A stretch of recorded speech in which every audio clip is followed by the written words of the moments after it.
দেশে গত এক বছরে 2023 সালের নভেম্বর থেকে চলতি বছরের অক্টোবর এইডসে মারা গেছেন 195 জন। এবছর নতুন করে এইডসে আক্রান্ত হয়েছেন 1438 জন। 1989 সালে বাংলাদেশে প্রথম এইচআইভি এইডসের ভাইরাস পজিটিভ শনাক্তের পর এবার এইডসে আক্রান্তের সংখ্যা সর্বোচ্চ। স্বাস্থ্য অধিদপ্তরের জাতীয় যক্ষ্মা, কুষ্ঠ ও এইডস নিয়ন্ত্রণ কর্মসূচির TB-LASP সূত্রে এই তথ্য পাওয়া গেছে। আজ 1 ডিসেম্বর বিশ্ব এইডস দিবস। এই উপলক্ষে দেশের এইডস সংক্রান্ত নানা পরিসংখ্যান তুলে ধরবে স্বাস্থ্য অধিদপ্তর।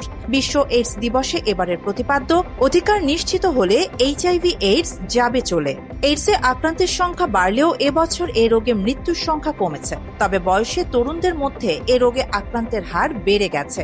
বিবাহিতদের মধ্যে এই রোগে আক্রান্ত হওয়ার হার বেশি। এছাড়া মিয়ানমার থেকে বাস্তুচ্যুত হয়ে বাংলাদেশে আসা রোহিঙ্গা জনগোষ্ঠী এবং হিজড়াদের মধ্যেও সংক্রমণ কমছে না। তরুণ বয়সী এবং হিজড়া ও রোহিঙ্গা জনগোষ্ঠী ঝুঁকির মধ্যে আছে বলেও মনে করছেন বিশেষজ্ঞরা।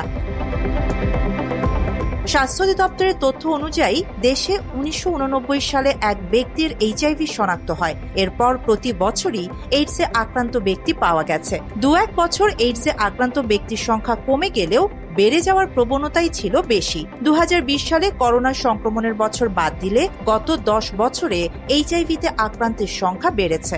গত বছর আক্রান্তের সংখ্যা ছিল 1276।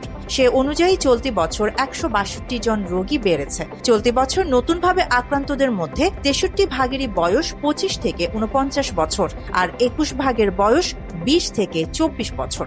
গত বছর এই তরুণ বা 19 থেকে 24 বছর বয়সীদের সংখ্যা ছিল 16 ভাগ। এবছর মোট আক্রান্তের মধ্যে 10% রোহিঙ্গা জনগোষ্ঠী। গত বছর এই হার ছিল 12%। মোট সংক্রমণের 1% হিজড়া। গত বছরও তাদের মধ্যে সংক্রমণের হার এমনই ছিল। এই 3 গোষ্ঠী সহ সমকামী, নারী যৌনকর্মী, শিরায় মাদক সেবনকারীরাও এইচআইভির ক্ষেত্রে ঝুঁকিপূর্ণ বলে মনে করা হয়। চলতি বছর যতজন এইডসে আক্রান্ত হয়েছেন তাদের মধ্যে 55%ই বিবাহিত আর অবিবাহিত রয়েছেন 40%। বিধবা বা তালাকপ্রাপ্ত রয়েছেন 5%। গত বছর বিবাহিতদের মধ্যে সংক্রমণের হার ছিল 60% আর অবিবাহিতদের মধ্যে তা ছিল 31%। গত বছরের মতো এবারও ঢাকা বিভাগে সবচেয়ে বেশি আক্রান্ত হয়েছে এইচআইভিতে। গত বছর এইচআইভিতে আক্রান্ত হয়ে মৃত্যুর সংখ্যা ছিল 266। এবার এই সংখ্যা 195। মৃত্যুর সংখ্যা কমে গেলেও তা এখনো শঙ্কাজনক পর্যায়েই আছে। আরিবা জাহান, বাংলা এডিশন।